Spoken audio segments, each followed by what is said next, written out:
ទឹកថ្លា in the building ភ័ណ្ឌនិងបញ្ញា from zero to hero let's go ជាដំបងសូមណែនាំខ្លួនបន្តិចខ្ញុំភ័ណ្ឌនិងបញ្ញាអ្នកអូសម៉ូតូវិជីវិតនៅក្នុងផ្សារទឹកថ្លាអត់មានអ្វីអស្ចារ្យមកមិនសូវសង្ហាតែស្នេហ៍ខ្ញុំ straight from the hood ស្មោះពេកទើបឈឺចាប់ពេកស្រីសវាយបេះដូងខ្ញុំលេងសាច់មិនចេះនឹក3ឆ្នាំយំ4ឆ្នាំទុក5ឆ្នាំនៅចាំមនុស្សដែលធ្វើខ្ញុំខូចចិត្តមិនឈប់នេះសាហាវណាក្បត់ទាំងមុខស្ងៀមយកឲ្យទុកក៏មុខបញ្ញាដូចជារឿងកំ pl ែងខ្ញុំខំអូទាំងថ្ងៃទាំងយប់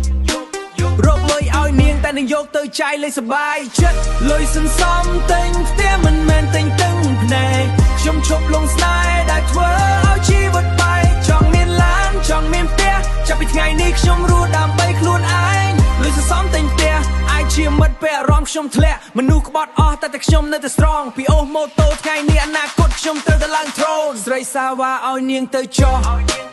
មិនស្មោះក៏ដើរចេញកុំឲ្យខ្ញុំឈឺបន្ថែមទៀតថ្ងៃខ្ញុំជំនួសថ្មីតើរកវិធីដែលមានលុយនៅអនាគតល្អប្រសើរសម័យ AI ហើយបញ្ញាកំខូចចិត្តគ្មានអ្នកស្ដាប់យើងក៏មាន AI និយាយក្នុងចិត្តខ្ញុំចាញ់បោកអស់ម៉ូតូអស់ឡានសល់តែខោអត់អាវដើរស្រែកតាមផ្លូវដោយមនុស្សខូចស្មារតីខ្ញុំមិនបញ្ញាពេកទិញនំឲ្យញ៉ាំបញ្ញាថាអត់ទេ bro ខ្ញុំចង់ស្រាវវិញបំភ្លេចមិនបានកាំងនឹកកាន់តែខ្លាំងដែលមិនលក់បិទភ្នែកឃើញតែនាងរាល់យប់ស៊ីបាយអត់ផឹកទឹកដើរស្រាតខោពេញផ្លូវដោយមនុស្សបាត់ទៅសួរខ្លួនឯងរាល់ថ្ងៃតើខ្ញុំឈួតហើយមែនទេ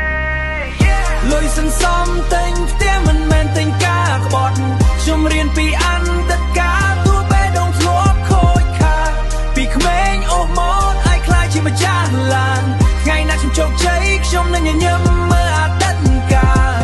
Yeah ភ័ណ្ឌនិងបញ្ញា From pain to money From heartbreak to rap